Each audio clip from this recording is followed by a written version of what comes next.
Welcome to the MLB Slate Breakdown. I'm Jason Gilbo. With me is Brent Hyde, and taking a look at tonight's 10-game slate on FanDuel DraftKings. Not a bad slate here. We definitely did get a drop-off in pitching compared to last night, but at least there's a few options that we can work with. Yeah, pitching definitely not as good as it was last night. A lot of interesting stacks, though, but there are a couple interesting pitching options on the slate. The first game here, we got the Dodgers and Pirates. Trevor Williams taking on Caleb Ferguson. Ferguson, the lefty, making his debut in the majors. You had a good line for what this guy looks like. He looks like he came to do two things: drink beer and screw your girlfriend, and he's all out of beer. He really does just look like just a dirtbag from Ohio. Oh, man. So if you haven't looked at him, go to his MLB picture and give him a look. Yeah, for sure. You know, we're a very judgmental podcast. I am, at least. I don't have any interest in either of these two pitchers here, do you? I generally have interest in Trevor Williams just as like a value guy because most of the time he's just an innings eater, doesn't generally have a lot of strikeout upside, doesn't get blown up a ton. That being said, over his last three outings, he kind of has. I guess if you're looking for a dirt cheap option in tournaments, he has like 20 fantasy point upside on DraftKings and he's viable, but I'm not terribly interested in him. And Caleb Ferguson, I just really don't know what to expect. Like, he's been lights out and in the minors this season, like 153 ERA and AA and AAA. But like, I don't know how deep he's going to go into this game, and I generally don't like taking left-handed pitchers against the Pirates. So I'm kind of off on Caleb Ferguson. Yeah, I'm with you. I think with like John Gray being in a similar price range, I feel kind of at ease just going with him. I'm with you. Like, Trevor Williams, not a guy I'm looking to use in the spot, but I'm not terribly excited to attack him either. I will say his ground ball stuff is down this year a little bit. He's allowing a little bit more fly balls and hard contact to righties. I don't mind like a Justin Turner or Matt Kemp here. Even a Yasiel Puig is interesting in GPPs, but that's kind of about it. Yeah, that's kind of pretty much all I'd be looking at. Like, Matt Kemp has been hitting the ball pretty well recently, and I guess you can't overlook Max Muncy, who has literally gone yard off just about every right-hander he's faced. I think last night he did not go yard. Kind of disappointing, but still someone that you can consider if you're really, really interested in picking on Williams. Pirates side of things, you interested in any of the value? Yeah, they're always interesting against a lefty. It just kind of depends on what lineup they roll out. I don't hate like Max Moroff or Sean Rodriguez if they get up in the lineup. Someone like Austin Meadows, like, I know he's not cheap, but he's actually been hitting lefties pretty well this season, so I don't even hate someone like him. I don't either. And the catching options are intriguing here as well. You know, both Diaz or Cervelli, whoever's getting the line. Diaz is projected now 505 WOBA 316 ISO against lefties this year, and he's been solid whenever he gets in that lineup. Yeah, for sure. So, next one here, you got New York and Toronto. Sam Gaviglio for taking on Sonny Gray. It's always fun when Sonny Gray's on the slate, and you get a pod with Brent here. I love Sonny Gray slates because I get to pick on Sonny Gray and I get to call him a fraud, which if you look at his game logs, he is a fraud. Let's start with some Toronto bats here. Obviously, righties have been, tagging him pretty good this year. 39% hard contact rate, 218 ISO. Lefties even 35% hard contact, just don't have as much to show for it. I really like Teoscar Hernandez in this spot at 4K. He's probably my favorite bat, but I even don't mind, like, I know I mentioned the righties, but the lefties obviously are going to have to be in play, I think, just because they're loading up basically the first 4 or 5 hitters with them. Yeah, literally everybody in this lineup is in play. Like, if you look at what Sonny Gray is throwing most of the time, he's got that 92, 93 mile an hour four-seam fastball that he's throwing a decent amount. He sprinkles in a curveball and a two-seam at times, but I think some of the pitch tracking systems have trouble picking up like what his pitches actually are, because like his fastball, both fastballs and curveballs just all pretty much look the same. I like the Blue Jays as a contrarian stack. I don't think anyone's going to have a ton of exposure to them here. Um, Kevin Pilar is a guy that I have a lot of interest in here against that 92-mile-an-hour four-seam fastball, 264 ISO, 93% contact rate. Um, he's definitely interesting, but like Smoke, Morales, Solarte, Granderson, you mentioned Teoscar, and Aledmus Diaz down at the bottom of that order, like 185 ISO against righties dating back to last season. I really like him. Yeah, 281 ISO against that fastball as well. Dirt cheap infield option there. Yep. Other side of things here, Yankees. Kavika is not a guy that I really love to stack against. I don't know how much I'll be doing so here. I don't know. I kind of might fade the Yankees. Like this is a spot where they're going to go off now, right? Because Estrada shut them down last night. Yeah, and like this season, Gaviglio is struggling against righties, like 244 ISO allowed, only 265 WOBA though, so that's a little bit interesting. A lot of ground balls though, 56%. A lot of hard contact, almost 40%. So I would be looking at the Judges, Stantons, Gary Sanchez, and of course, again, bottom of that lineup is what really sticks out for me. The Hicks, Andujar, and Torres are the guys that I think I have the most interest in. Yeah, like Torres, like he's shown the ability to lift that sinker so far in a small sample size. Just a 33% ground ball rate and 594 ISO. Price has obviously come up on him, but yeah, I'm with you. Despite the lineup spot, he's just been absolutely crushing.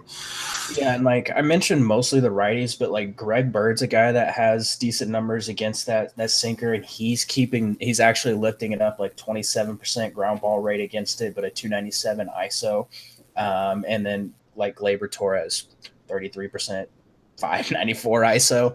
Yeah, I think I'm going to go back to the well on some Gleyber Torres for sure. Yeah. Detroit and Boston next year, Blaine Hardy take on Eduardo Rodriguez. Eduardo Rodriguez obviously pitching pretty well. I don't mind him here tonight. I still will always just refer to him as a GPP play. I can never trust this guy in cash, even though he's been really solid this season. Yeah, like he started to really turn things around, and so that makes him a little bit interesting. It's so tough to take him because like a blow up start is coming, but like the strikeout upside is there for him. Like he's a guy that has been 26.5% dating back to last season, like 28% this season. Unfortunately, the Tigers against lefties this year, 18% strikeout rate. So they're a pretty powerful team against lefties, like 40% hard contact, 115 WRC plus, 342 WOBA.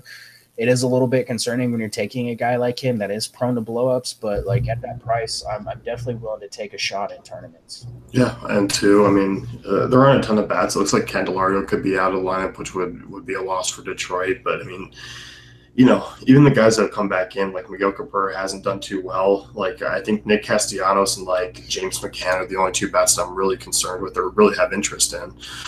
Yeah, Castellanos, Nico Goodrum, if he's up at the top of that lineup's not terrible. Is a guy that's only striking out, 16.2% of the time against lefties, which is pretty solid. So like the Goodrum, Castellanos, Cabrera stack at the top, and then like I would probably skip over Victor Martinez and just go with like James McCann if you were stacking that lineup. Yeah, McCann's got some good numbers off that fastball, 384 WOBA, 194 ISO, 49% of contact rate. And obviously, this is a guy that we love to use against lefties anyway. Yeah, for sure. Other side of this one, Blaine Hardy, another Detroit lefty who's been seemingly getting through games. It's somehow happening, and I have this feeling it's going to happen again tonight because Boston against lefties this season has been just a complete and utter disappointment. And the problem is here is obviously Mookie Betts being out of the line, they don't have a lot of right-handed bats, and they're not going to probably string together a lot of right-handed bats either. No, like JD Martinez and like Bogarts are probably going to be up at the top of that lineup, like 2, 3, and then you're just going to get like a lefty, maybe Nunez, another lefty, a switch hitter, a righty at the bottom, and then a lefty at the bottom. Like it's kind of crazy. Like even JD Martinez this season against lefties, not that good. Well, I mean, he is striking out a ton, but I mean, 54% hard contact rate. I don't know. Yeah, but like 61% contact rate, like, yeah. I don't know. 111 ISO, 329 WOBA. It's still like 41 or 47 plate appearances. I don't know. I'm not willing to say like don't use Martinez here. Oh, I'm definitely not saying that either. It's just like from what we expect JD Martinez against a lefty to be, it hasn't happened. And like 50% ground ball rate, like if you're hitting the ball like 54% of the time really, really hard, but 50% of the time it's on the ground, like that doesn't really matter that much. Yeah, and I mean, like for me here, like obviously this guy who's been dialed in. Um, I like Bogarts a little bit more here. I think a guy that could pop in the lineup if you need a cheap out is Sam Travis. He's up with the team right now. He could be a guy who gets in there for like a Mitch Moreland if they're kind of looking to load up on righties, which I would assume so. And then you're probably going to see like two catchers like Swihart and Vasquez in there as well. Yeah, I don't hate Sam Travis as an option, and like I don't know, it would seem kind of crazy actually to put him over Moreland because Moreland's been like one of their better hitters against lefties this season. The 212 ISO and 322 WOBA. Yeah, I mean highest ISO in that projected lineup tonight. Yeah, that's pretty crazy. So I don't know. I think Boston's going to be super popular, and it obviously is really, really hard to overlook JD Martinez with how hot he's been. But like that might be Boston might be a fade for me. But in cash and tournaments, if you want to take the shot, feel free. Yep. Colorado, Cincinnati next year. You got Sal Romano taking on John Gray. John Gray, I know a guy that we both like here. He's fairly cheap tonight. A little bit of a perk upgrade going into Great American Ballpark, but it's not saying too much.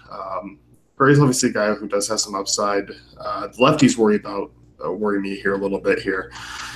Yeah, I'm a little bit worried about him as well, and they can load that lineup with lefties. I mean, you're going to get Winker, Barnhart, Votto, Jeanette, Schebler, and Billy Hamilton. That's a lot of lefties, although like Hamilton, not really worrisome. But I do like Gray in the spot. I mean, we're talking about a guy with like a 25% strikeout rate dating back to last season.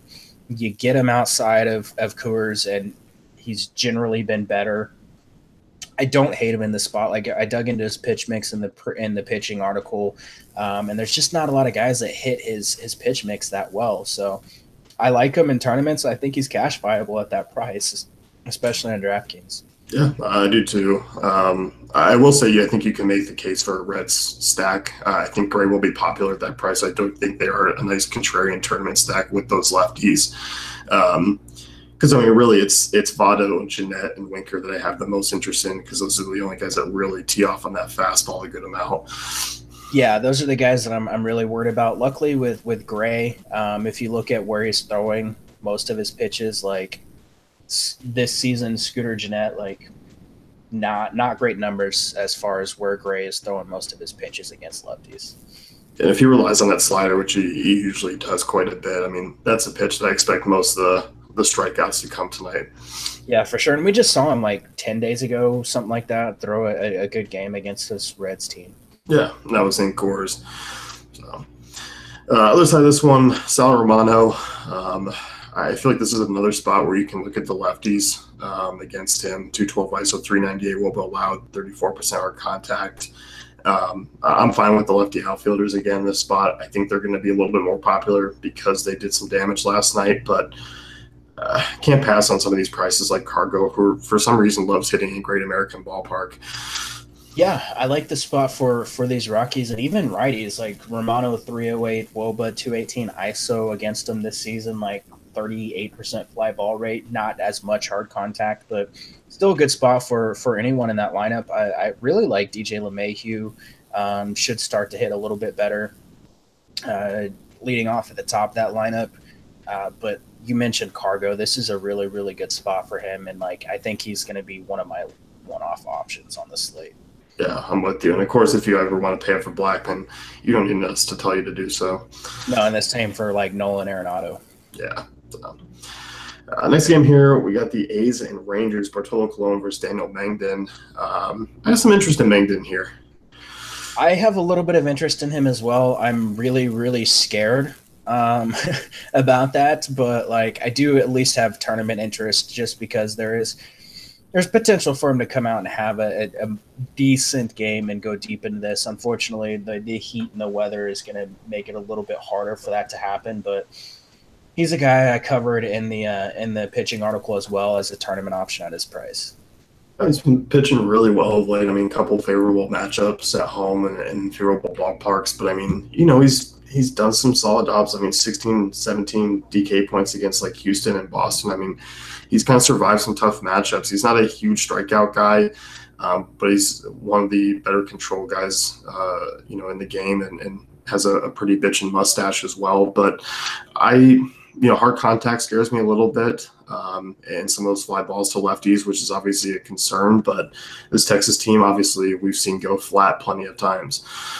Yeah, for sure. It's just a tournament option for me. Like if you look at like what he's throwing, he's got that 91, 92 mile an hour four-seam fastball. He throws a decent amount. And like some of these guys have decent contact numbers. Like you have Adrian Beltre with like 92%. You have Jurickson Profar at like 88%. But a lot of these guys, low 80s, high 70s, Joey Gallo, like mid 60s, they're not making contact. It's hard to, hit the ball very far if it's hitting the catcher's glove and not the bat. Yeah, I think if I'm taking a Rangers bat here, it's Shin-Soo Choo. That's probably my favorite option from this side. I don't mind a Gallo, just 595 ISO against that range of fastballs, but like you said, the contact rate's still awful. But Choo and Mazar are probably the guys that I have the most interest in. Yeah, those two guys are interesting. Rougned Odor is probably going to strike out a bunch, but like he's cheap on DraftKings at 3,300. I don't hate the price on him, and like Profar, who has been on a pretty good hot streak over the past couple of weeks, isn't a terrible option either. Looks like we got Bartolo Colon pitching. What do we get? 7 innings, strong innings out of Bartolo Colon tonight? Probably like a complete game shutout, like 2 hits. It's weird because the A's roster doesn't have terrific numbers against him, which kind of... Didn't he tilt like everybody the last time? Didn't he shut down this team earlier this season, didn't he? I'm pretty sure he did. Let me take a look here. He went 6 innings with like 7 hits, but only 1 earned run allowed. Oh, yeah, your typical Bartolo Colon game. Yeah. I'm loading up on A's here. I'm going back to the well. They let me down last night. We've seen more blow-ups out of Cologne of late. Obviously, 6 earned runs against the Angels, 6 earned runs against the Yankees. Yes, 2 good offenses, but this Oakland offense is very solid. It is. I really hope Matt Joyce is in the lineup because he's like my favorite option from the Oakland side of this game. He's just the guy that I always target against righties, but 213 ISO against that sinker. 390 Woba. Jed Lowry, I don't hate going there either. Almost 40% hard contact against it. 380 Woba, only like 39% ground ball rates. All these guys are definitely in play though. Chris Davis, Matt Olson, Chapman, and even Dustin Fowler. Yeah, I'm with you. Going back to the well, and I don't mind just going with some of the cheaper guys. Not getting exposure. It's hard to fade like a Chris Davis, who's been crushing since getting back from the DL. But pricing wise, I have a little bit more interest in like the Fowlers and Semyons and Joyces and Chapmans here. Yeah, for sure. And I have to say, I don't watch a lot of A's games. I did not realize that Chris Davis had like a monster afro. Yeah. When you're a boy from Oklahoma, they could be out there just. That'd be a pretty good marketing thing right there. They got some good hair. Yeah, for sure. Next one here, you got Philly and Chicago. Jose Quintana versus Aaron Nola. Cubs, I feel like, have been a team that have struggled against above-average pitching this year quite a bit. When they've come to life, it's been more against subpar pitching, which, yes, you can say that for most teams, but I feel like a Cubs team has really been shut down. I like Aaron Nola here. I love Aaron Nola in this spot, like a dude with plenty of strikeout upside, like 26% dating back to last season. If you dig into some of the pitches that he's throwing, Cubs do not really line up very well. Like he is a guy that I went pretty in depth in with this pitch mix and the matchup for him in the pitching article. So I'll leave a little bit to the imagination, but like dude's just been so good this year. Like he is a legit Cy Young candidate, I think. I agree, man. I do. I mean, the strikeout stuff has been there around 25% this year. He's really, really limited lefties, up that ground ball rate to 57%. Not doesn't allow a ton of power. That curveball and changeup is filthy. I'm sure if you go on the Twitter, you can find some gifs of those, and they're just absolutely nasty. Yeah, and like that changeup, man, the Cubs are so bad against changeups. Like Anthony Rizzo, it has the highest contact rate at like 75%. Nobody in that lineup outside of Kyle Schwarber has an ISO over 200. Like I am a little bit concerned about Schwarber in this spot, but these bats don't really scare me that much. No, I don't either. And like, a couple other guys, like Schwarber's a guy who will still miss a decent amount. Yeah, for sure. So, yeah, I don't really have any interest on picking on Nola because I think I'm going to be pretty heavy on him as far as the pitcher goes tonight. I mean, I'm going to stack the Cubs in lowball, so that pretty much guarantees they're going to go off. There you go. Philly side things against Quintana. If there's a quote-unquote above-average pitcher here tonight, and it's Quintana, I'm using some Phillies against him. I don't think he's that good, and he hasn't been this year. I was so high on him coming into the season, and like he's just been a massive letdown. Like he's not. If he could just reel in the walks, it probably wouldn't be as bad. But the dude just can't help himself when it comes to walking hitters. Like I don't know what's going on. Like 11% walk rate this season. Strikeout rate is down. Hard contact is up. Yeah, it's just not been a good season for him at all. No, it really hasn't. And I'm looking at some of these Philly bats, and granted, their numbers in 2018 don't look great against lefties, but I will take some shots on guys like Mike Franco, Carlos Santana. Aaron Altherr is always a cheap guy that gets into the lineup against lefties if you need a punt. He's always a guy that I have interest in. Yeah, he's one of my favorite options from this outing. And then you get like the Maikel Franco, as you mentioned. Sean Kingery projected up like towards the top of that lineup, like has not been very good this season, but I don't even hate using that. Like with as much, like Quintana's going to walk like probably 3 or 4 guys in this lineup, and then someone behind them's probably going to homer and drive them in. Yeah, and if you look, there's a lot of higher walk rate guys on this Philly team. I know they still strike out quite a bit, but I mean, this is a team that will take some walks at times. Yeah, you have like Caesar this season, like 18% walk rate. You have Aaron out there, 21% walk rate. Like those are some pretty good numbers, and both these guys hitting lefties really well. So I do really like Caesar and out there for sure. Yeah. Next one here, we got Chicago and Minnesota. Hector Santiago versus Jake Odorizzi. We're doing the Hector Santiago dance again. I don't like it. Can I get one thing out of the way real quick? Yes. For the love of God, stop calling Odorizzi a freaking reverse splits pitcher. Because he's horrible against both sides. Yes. And, I mean, he's been awful against lefties this year. Like 302 ISO allowed to lefties this year. Yeah. I might have more interest in stacking both sides of this game than like some of the other stacks for sure. Like both these pitchers, not good. Not good, Bob. No. And I love Minnesota in the summertime. Target field obviously plays smaller. Let's start with some of these Chicago bats who will toss in a couple lefties. Guys like Yoel Moncada, Daniel Palka are interesting options with over 200 ISO against right-handers. And obviously there is a ton of fly ball home run potential for really both sides here. And Jose Abreu, man, I just plug him in like every day here at 4-3. He's so cheap. He's so consistent. You can always rely on him. Yeah, and like I don't even hate like Yolmer Sanchez in this spot, like 306 ISO against that fastball that Odorizzi is throwing a decent amount, and his fastball is pretty freaking terrible. Like he's allowing a 266 ISO on it to righties, only a 157 ISO on it to lefties, but it's still a pretty terrible fastball. And I like Yolmer Sanchez as a cheaper option, but you mentioned like Abreu, Palka, Omar Narvaez towards the bottom of that lineup. Some interesting options for sure. I think Matt Davidson back. He's under 4K if you want a power threat.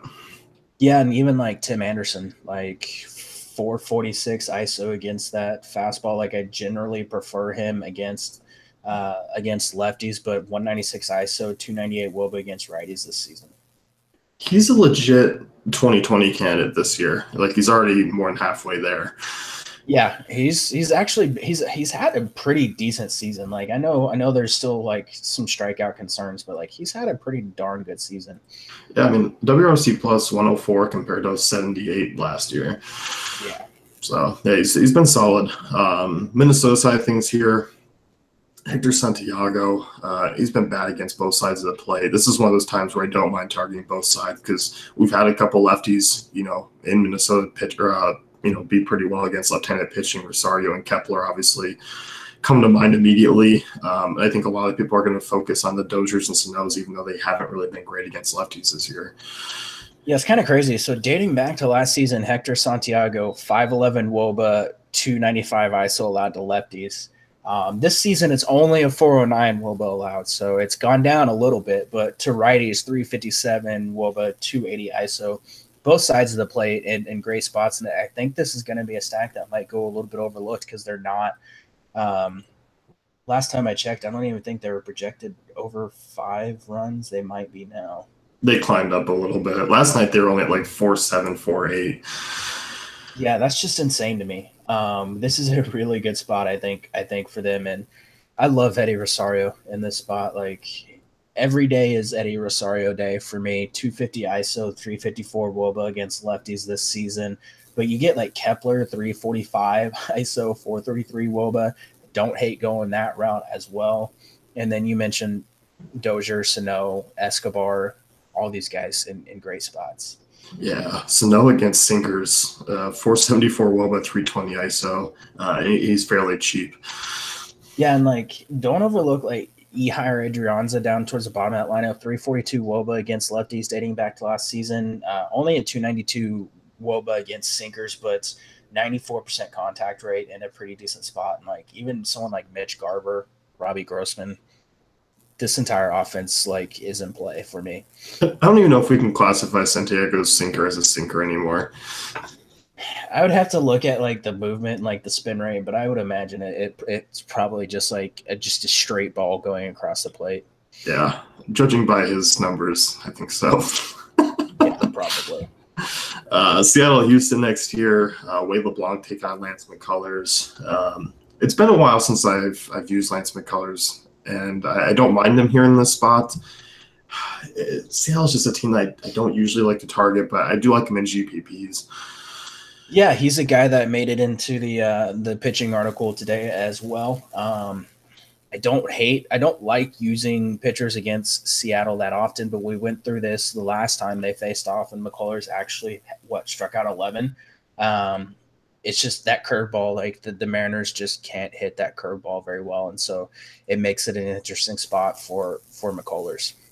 Yeah, like the only 2 contact bats are like D. Gordon and Gene Segura against that curve. Like you said, everyone else just not great. Yeah, I guess Denard Span. I forgot they added Denard Span. He's got like that 80% contact rate against it. Yeah, that 084 ISO is wild. Oh boy. Yeah, I don't have a lot of interest in picking on McCullers here. It's just always one of those things where, if that curveball is working, he's very solid. But then there are times where we do tend to see him kind of labor in innings, get into those pitch counts up over 20 per inning, and that's what scares me, I guess.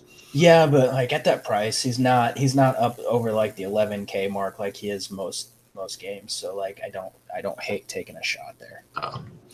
Other side of this one, Wade LeBlanc's actually been somewhat decent. A guy who's limiting hard contact, still not a decent amount of fly balls, but hasn't really allowed a lot of damage this year.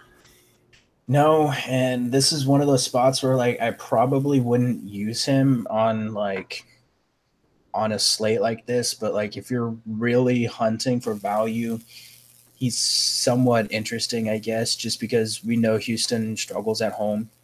It's just a thing. Like they're just not very good at home. And like this team is just, I don't know. They're just not very good against lefties when they really should be. Yeah, like it's kind of just George Springer and move on for me here. Obviously, Springer's numbers against lefties are always solid, but against that changeup that LeBlanc throws about 30% of the time, 394 WOBA, 221 ISO, 40% hard contact rate. So I mean, Springer's always a threat. Altuve's got some decent numbers. I just don't feel like paying 4.9 for Altuve. Yeah, that's one of those things. Like, I don't want to pay for these bats. And like, I know Houston against lefties this season is like, let me see, what are they now? They're sixth with like a 22% strikeout rate, but like only a 115 WRC plus. But like I said, again, at home, they're not as potent. Like, I don't know what it is about being at home. Yeah, I would be willing to take a shot on the Blanc in tournaments for sure. What about your boy Max Stassi here? If he even makes the lineup. He's been getting more time against lefties. He has. Like, they kind of have to give him some more time against lefties just because, like, he has been raking against him.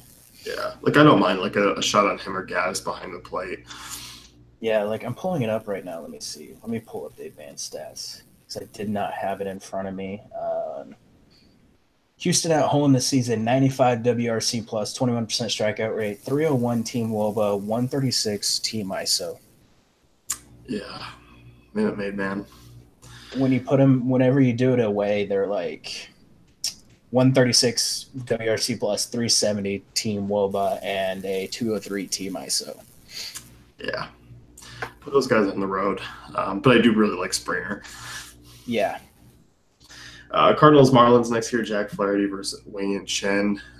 Jack Flaherty 10-2. Getting the Marlins treatment here, I guess. I'm okay with fading Flaherty. I know he's been good, but I'm kind of okay with fading, and I think he'll be a popular option. I think he'll be a popular option. I'm fine using him if you're really wanting to. Like, at that price, he's kind of close to like Ohtani, who we'll get to, who I like, and like McCullers, who's interesting. But like, he's the cheapest of the, I guess, top tier arms. And if you wanted to roll him out, like this Marlins offense we know is terrible. So like, there's not a whole lot that I could say that would sway people from using him. He has shown upside in higher strikeout matchups. Not a guy that generally gets blown up. So like, if you wanted to roll him out, you can. Yeah, I feel like his strikeout stuff is mainly just generated by like those two huge games. The Phillies where he had 13 strikeouts and then 9 against Milwaukee. Outside of that, I mean, against a couple teams that don't strike out a ton, he's been pretty pedestrian in the strikeout department at least. Yeah, I mean, you're probably looking at 4 or 5 maximum, maybe go 6 innings and has a pretty good shot at the win. So if he only gives up like 1 earned run, I mean, that's not a terrible game. I mean, what, 20 DraftKings points, 20-ish? Yeah. Only bat as usual. Is it Justin Bourne? Yeah. I like St. Louis bats here against Chen. Of course, he's kind of been his usual self, fly ball guy, allowing some decent hard contact to righties. You do have a couple right-handed bats that you can really get here at some cheaper prices too. I like the Cards. I always like the Cardinals against lefties. I wish they were on the road where like Jose Martinez has some pretty insane home road splits, but like I do really like Jose Martinez and Tommy Pham in the spot. Harrison Bader projected in the lineup, really good spot for him. 333 ISO, 455 WOBA, and 55 plate appearances against lefties. And one of my home run calls is going to come from this Cardinals offense, and he damn well better be in the lineup, and that's Yairo Munoz. 467 ISO, 387 WOBA against lefties this season. So he's a guy that I have a lot of interest in. I'm glad you didn't take the jerk store from me. I almost did, but I decided to go with Yairo Munoz, and people are probably like, who? Who is that? I don't know who that is. Well, that's the thing. Like, you got Harrison Bader in here. Not a lot of people know against him. I mean, 431 WOBA, 290 ISO. Like, some of the back half of that lineup, and then obviously Yadier Molina being back is someone you can target. Oh, yeah. I love the fact that Yadi is back. This is a really good spot for him, too. Yeah. Chen throwing that low velocity fastball, getting hit pretty hard. This is a team really kind of like 1 through 9 that I'm intrigued with. Yeah, although I'm not really that intrigued with Matt Carpenter. No, so 2 through 8, sorry, if you want to get technical with me. Yeah, there you go. Yeah, that's about it. Yeah. Kansas City, LA, Ian Kennedy. You got Ohtani on the hill, which is always interesting. I like Ohtani here in the spot, even against a Royals team that doesn't really strike out a ton. There's always strikeout upside with Ohtani. Yeah, I mean, just because the dude has a overpowering fastball and he has just such a good pitch mix with the slider and the splitter, like it's a really good spot for him. Even though the Royals are an offense that I hate taking pitchers against because they generally don't strike out a ton, but I mean, it's really tough to hit a 97-mile-an-hour fastball when it's coming at you. So, like, I don't hate him in the spot. He's going to be very popular. So, if you wanted to fade in tournaments, feel free. I'm less concerned about him now that he's got a game under his belt and he's not pitching for the first time in 10 games after having blister issues. So, I think he's a fine cash game option. Yeah, I'm with you. Like you said, that fastball's insane, but I mean, just his other stuff and over a 40% whiff rate on his slider, splitter, and curveball. Like, he's just been absolutely nasty. Splitter's got like an almost 60% whiff rate. That's insane. Man, it's just it drops off like it's impossible. Yeah, just I have no interest in Kansas City bats. It would be like maybe a Salvador Perez if you're hunting for like a generally safe catcher option, but like even against Ohtani, like I'm not terribly in love with that. No. Angels on the other side, I don't mind some Angels bats here. Is Luis Valbuena is actually hitting cleanup as he's projected. I do really like him in this spot. It's crazy, Luis Valbuena and the cleanup spots.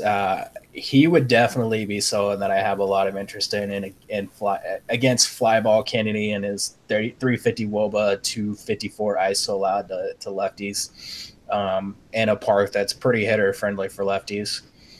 Yeah, I definitely don't hate some Luis Valbuena. No, and you look like Kennedy's still throwing that fastball quite a bit, like 56% of the time this year, and averaging about 91. All these guys just absolutely tee off. I mean, like even Ian Kinsler, 372 ISO against that pitch. Obviously, Mike Trout, 493 ISO.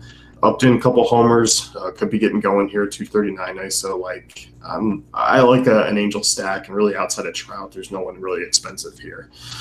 No, there's really none. Don't overlook someone like Jeffrey Marte, 292 ISO against that pitch, 90% contact rate. Pretty good spot for him. And like, what's his price? He's 3,400. Valbuena's 3,300. So like, if you're hunting for value at your corner infield spots, there's a couple good options for you.